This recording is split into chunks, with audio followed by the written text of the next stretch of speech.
kàdduy sant yàlla kàdduy sant ñi fi teew ñépp parce que dafa am luñ doon ñaan di ko mébét mu mel ni yàlla nangul nañu ko muy lan fexe ba acteur de la pêche yépp doon benn ànd di diisoo di waxtaan pour rien que rek lu jëmale secteur bi sa kanam ci am li muy wax rek ñun amuñ lu dul secteur de la pêche rek lañ am képp koo xam ne responsable nga rek fas yéene nañ ànd ak yow di diisoo ak yow pour njëriñu secteur bi loolu nag biñ ci nee ba léegi ñu ngi ci ànd ak ay kilifa yu bari mënuñu ñàkk lim ñenn ci kilifa yi parce que loolu su ma ko deful rek fii juum parce que mënoo mujj a ñëw ci secteur fekk fi ay kilifa yoo xam ne da nga woote ñoom ñëpp ñu ànd ak yow nekk sa ginnaaw ne loolu loo wax loolu lañ wax yaakaar naa loolu kum doyul dara du la doy. damay commencer sant bi ak nuyoo bi ci ni ma koy waxee rek ministre waxee ko léegi muy honorable Thierno Mbengue. nuyu Thierno Mbengue bu baax.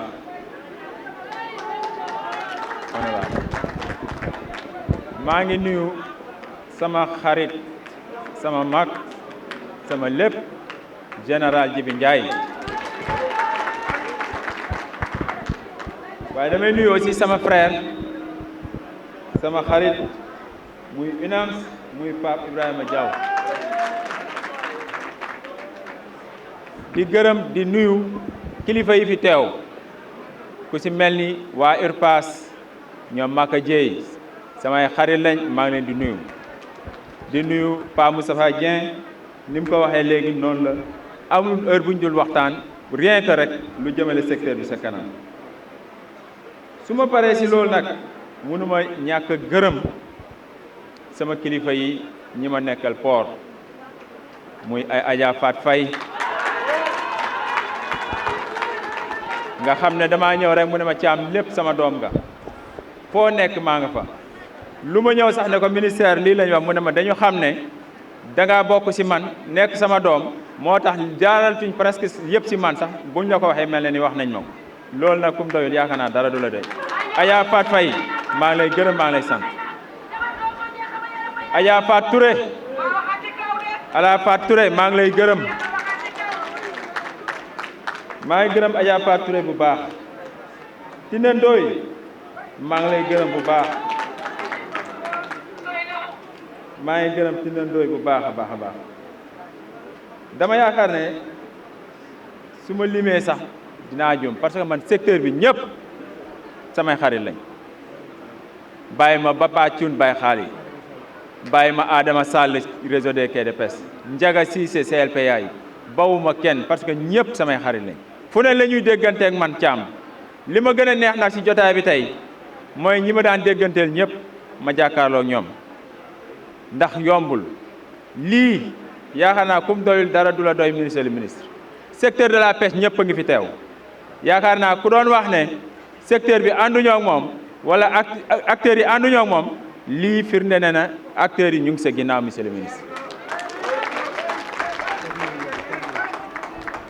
Fandoy moom du ma ko gërëm ndax sama lépp la ñoom ci man la bokk Adja Fandoy si mal madame kooku moom démb la ma ak moom dama ne secteur de la pêche ñun acteurs yi ñoo ko moom acteurs yi nag ñoo war a doxal secteur de la pêche man dama ñëw woote ne bàyyi ma mool bi bàyyi ma mareyeur bi bàyyi ma femme transformatrice bi bàyyi ma EKS bi bàyyi ma armateur bàyyi ma industriel dama ne ñëpp nañ ñëw ñu toog autour d'une table waxtaanee problème mu secteur bi divergence mun na am mais bu ñu waxtaanee war nañ mun a déggoo nañu am ay divergence mais nañu waxtaan kenn bañul critique parce que critique mooy tax nit am jom pour mun a xool li ci kanam nañu jéem a waxtaan pour secteur bi dem sa kanam ñun loolu la ñu woote am na mool yu bëri daje naa ak ñoom ma ne leen Thiam de dañ ko féetaloo port mais kuréel gi ma jiite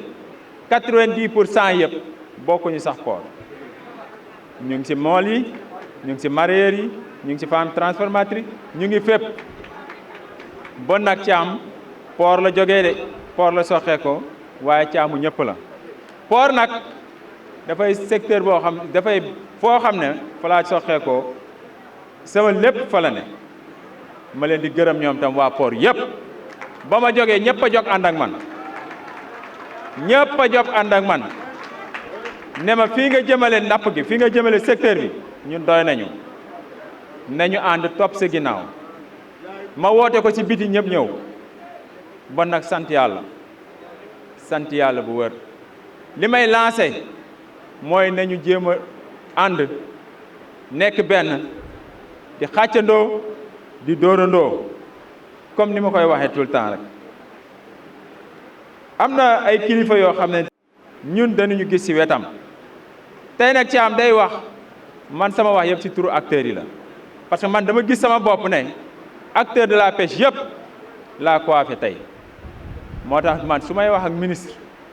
wala may wax ak ku tax ci moom au nom des acteurs de la pêche laay wax parce que acteur de la pêche képp kuy ci biir rek képp kuy acteur rek yaa ngi ci biir ñu ngi sant yàlla ah monsieur le ministre étage nag boo ñëwee mu taxaw nga bëgg koo daaneel pour tabaxaat mu baax coow dana bëri étage ku ko bëgg a def foo nga ñëw fekk bu màgget nga ne da nga ko rajaxe tabaxaat ko coow dina bëri man nag loolu laa gisee coow li ci secteur bi man loolu laa gis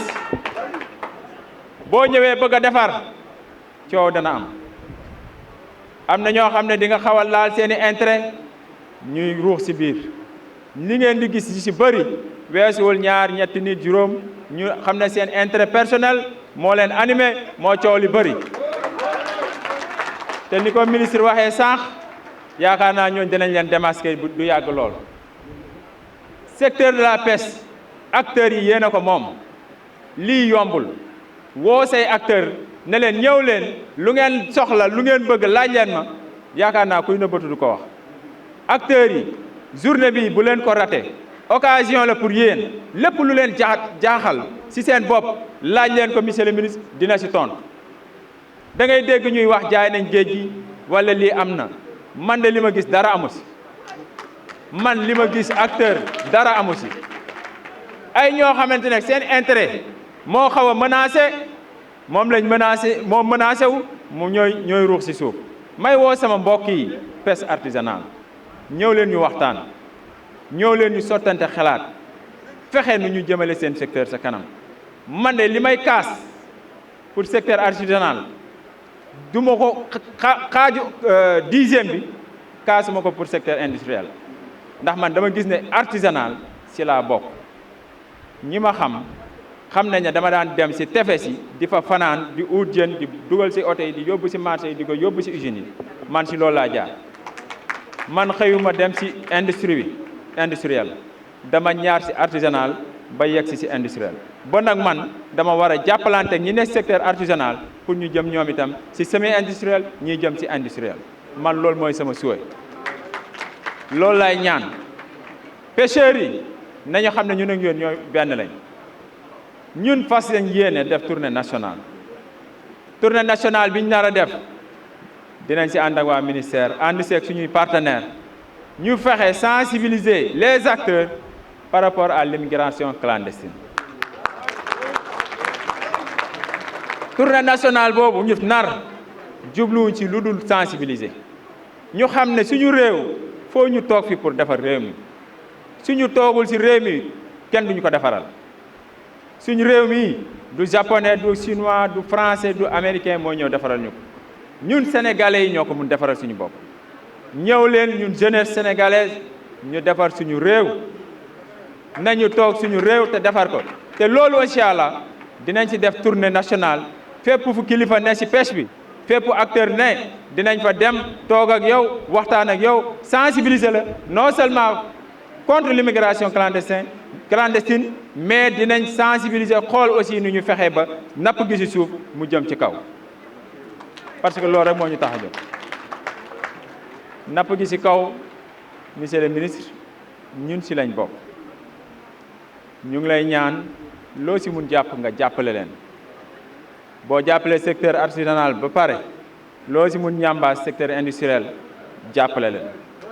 parce que ñun ñëpp ñoo moom réew mi ñun ñëpp ñoo bokk réew mi industriel bi mënu fi génnee artisanal bi waaye artisanal bi mënu fi génnee industriel bi coow mun na bëri nag mais kenn mënu fi génnee sa morom ñun ñëpp ay sénégalais lañ nañu waxtaan di diisoo xool li avancement ñëpp ñu defar ko ñun nee nañ industriel yi man Thiam nee naa industriel yi monsieur le ministre organiser ko organiser le secteur bi ndax secteur bi dafa laaj organisation aussi secteur bi man dama ne suñ ko organiser mun na defar Sénégal secteur de la pêche delloo nañ ko ginnaaw desal nañ ko ginnaaw mais suñ ko organiser mun na yor Sénégal man loolu laa gëm ndax amul benn secteur bu ko ëpp solo fii ci réew mi man nag fi ma ne muy secteur boobu moom laa xam te lépp lu ma ci mën dinaa ci sacrifier wu pour que secteur bi jëm sa kanam man na loolu laa gëm ndax il faut que am ñu sacrifier wu pour nga mun a am li nga bëgg ñu ngi sant ñëpp liñ bëgg a wax yëpp yaakaar naa bari na lépp mënul ci xaj mais daal li ma mën a wax mooy kontaan naa trop te bëgg naa Jabel na nga ko doon defee ñu solaat suñ daal fépp foo xam ne acteur a ngi fi Sénégal bu soobee Yàlla dinañ fa dugg. mais nag dama bëgg wax ne ñun dañu teg ay infrastructure mu nekk ay quai de pêche yi ñu gën leen a comprendre ci quai de débarquement bon ay jën yu fekk débarqué suñu waxee ne géej gi amatul jën kon jàpp naa ne quai yi seen njëriñ dul am sens moo wax ni géej gi ba tey mu ngi ak jën directeur wax na ko ñii dem géej ñoo ëpp doole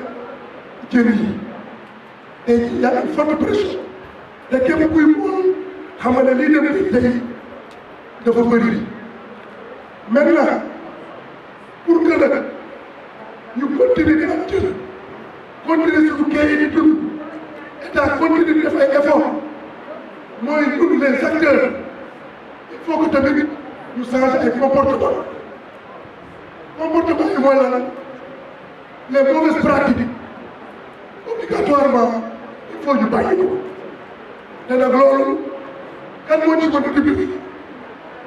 c'est l'État à plus forte raison sous tutelle le ministère mooy ñun tey jii dañu am code de la pêche code boo xamante ne bii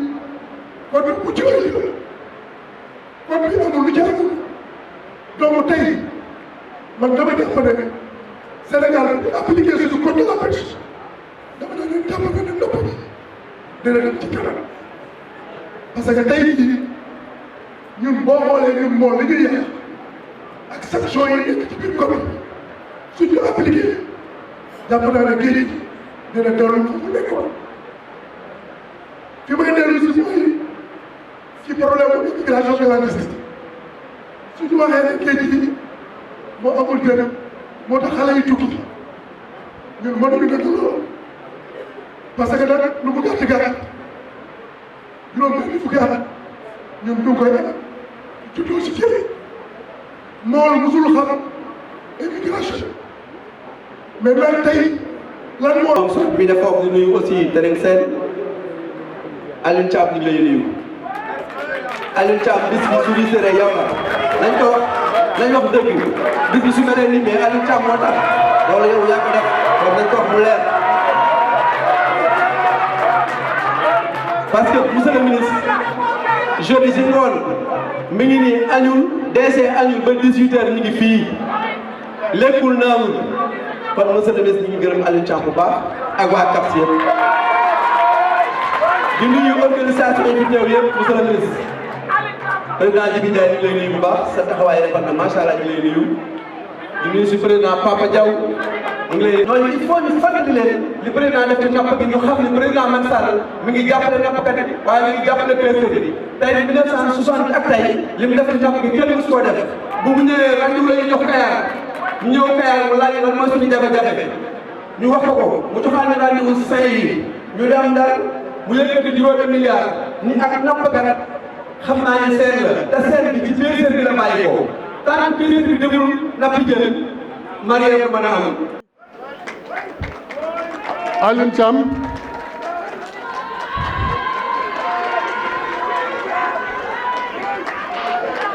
nekk xale boo xam ne nii seen animateur mi ngi nekk port di liggéey bu am solo di jàppale président de la République mais di jàppale ministre Alioune Ndoye mais di jàppale itam acteur de la presse yi nekk ci biir Sénégal yëpp kon monsieur Alioune Thiam ñu ngi lay gërëm bu baax di la sant parce que man mobilisé naa lu bari monsieur le ministre mais su ma mobilisé lu bari rek Alioune Thiam moo tax grâce à Alioune Thiam moo tax kon monsieur Alioune Thiam ñu ngi lay nuyu bu baax di la gërëm di la sant. di wax ne monsieur le ministre man de ba conseil des ministres ñëwee xawtuma am cardiaque ndax dañoo taxaw ci àdduna yëpp neen Alioune Thiam ku baax monsieur le ministre ku baax la mi ngi liggéey am na programme bu baax ci acteurs yi am ay nit yu taxaw ne liggéeyul ànd ak acteurs yi ñuy wax ñee di wax mais président de la République sant nañ ko ndax àtte na ba mu àttee lu mu def mooy jël la tegaat la ci bopp ministre de la pêche kon monsieur le ministre gërëm nañ la ci loolu xam ne moom la président de la République def. te li gars yi wax fii ne jën manqué wul jën moom seetlu nañ ne dafa manqué ci tefes yi parce que jën dafa manqué parce que jën bëreetul parce que boo seetloo daaw fu mel ni Kayar amul campagne te bëri na ay dëkk yu mel ni moom kon manquant am na comme loolu nag war nañ ci waxtaan ba xool ba xam ban solution lañ ciy jël pour fexe préserver li nga xam ne mooy suñu ressource te li nga xam ne moom la sénégalais yi dundee ñu wax ne 85% du pêche artisanale moom la sénégalais yi dundee kon 85 yooyu boo seetloo diggante daaw ak ren li ci manqué bari na parce que man de Kaolack laa fayee te bi may xëy keesu Koba laa fa bàyyi 35 000 kon loolu moom manqué na. Ce jour du 21 novembre journée inoubliable la boo xam ne dañ koy marqué ci Sénégal waxuma Afrique rek mais Sénégal ndax tey li nga yendoo nii c'est la première dajale les 557 communes kenn desul ñëpp a ngi depuis 6 heures du matin ba léegi ñi ñaa ngi ñëw ba ñu obligé dem wutiwaat ay bâche may waxaat sama mbokku jigéen ñi nañu gën a ñaax suñu bopp ndax ñun ku amul dëkk bu amul jeunesse boobu dëkk jeex na ndax jeunesse mooy dëkk te ñun jigéen ñi ñooy complicité sunuy doom may teg sama loxo nag ci Alioune Thiam ñu ngi lay gërëm ñu ngi lay sant ñu ngi lay ñaanal parce que tey le secteur de la pêche ñun ñëpp ànd nañu doon benn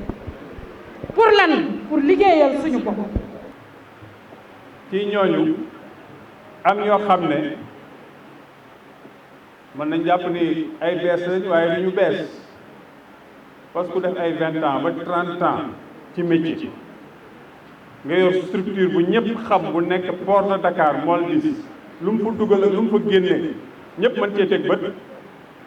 kooku boo mënee xamoo ko daf may xaw a jaaxal parce que beneen xeet bi ñooñu la te ñi ñuy xeex ñooñu la loolu may wax ci yàlla baax na man waxuma ko mu ñëw ci table bi organisation ak yéen yéen a ko fi teg muy Alioune Thiam bi exemple ku ci ne na nga xool nit ki balaa nga koy joxoñ kii di Alioune Thiam bokk na ci loo xam ne licence mi yor signé naa ko waaye li yàlla def may leen damaa toog ci mbooloo mu toog ci mbooloo moom mën na leen wax ne autorisation ndax ci man la ko amee wala balaa ma fi toog la ko amee est-ce que jàpp ngeen nag ministre bu bees bu ñëw daa war a tegg li ay naataangoom def xam nga loolu du état mën na ko gaa teggi bu dee jaarul yoon waaye bu dee jaar na yoon bu dee dëppoo na li suñuy texte wax kii mën naa ko ci lim yeneen ñaari cas moo am parce que nekkuñu fi du ma leen lim ñooñu la ñu jël seen i kayit dugal ko ci ay journaux naan leen Alioune Ndoye nee na signé wul waaye xool leen signé na booy organisation nga wax mbir ministère ak li mu dey ci réew mi dalal la nga toog ak ministre toog ak ay ñi muy liggéeyal ñu ne la dañ lay firndeel ne li ngeen di wax amul wax jooju war na fa yem bu fa yemul rek am na lu ko la bëggoon naa ci dégg ñenn ñi doon wax démb naan dama jox ay licence chinois parce que li yàllay def accords yi bi ñu koy signé bi ñu koy waxtaane ñoom dañu teew xalu tax ma suñu cengaan wala lii bii arrangé na leen bii arrangé wu leen loolu mooy wax man li ma intéressé mooy li arrangé Sénégal ton boobu dama bëgg a wax parce que yéenay pêche artisanale ñan ñoo koy nappi est-ce que am na fi est-ce que am na pêche artisanale buy nappi te du ton yëpp ñoo nekk ci fii parce que bu ñuy wax waxi njëg bi ñu ngi wax waxi ton rouge amul fii donc dañuy dox ci xelu nit ñi est-ce que yéen pêche artisanale da ngeen di nappi ton boobu ku ko fi wàcce woon itam xanaa nga bulet ko waaye ñun tàmm ñu di lekk loolu waaw bu ñu ko buletee rek soxna yi bu ñu ko buletee sax safal ko waaw booba danañ ko am den góor gi saaga weesuul loolu ci ab askan bu dee ñooñu bëgguma sax dugg ci ay considération personnelle parce que day sore naa am xëy na occasion yoo xam ne man danaa mën a daje ñoom ci ay waxtaan kon mooy ñaareelu xeet wax nañ ci chinois Sénégal amul convention ak Chine télé bu ne rajo bu ne dem naa fa wax ko boo jëlee nag ab këyit nga ne fuyun yaa xaw ma lan marque boobu bu ma juumul FT2 moo ko yor na nit ñi dem xool kuy FT2 yeneen marque établissement Baye Niass mooy càmm bi moo ko yor beneen et cetera donc ay sénégalais bon teint yoo xam ne am na ñoo xam ne ñu lëkkaloog yeneen i doole jàpp ni sénégalais yooyu ñu mës a génn ca la ñun nag loolu teguñu fi dañoo tëddee njaaxaanaay nekkal fi Sénégal yëpp nekkal fi secteur industriel bu développé ñun état ñoo tax du keneen parce que ñoo leen dekk ci ay conditions pour ñu développer ñoo leen exonéré moo tax ñu teg leen ay quelques obligations pour defar réew mi suñu économie ne leen yéen ñi nga xam ne yéenay jël partie bu ndaw bi ci napp gi ngeen jagleel ko exportation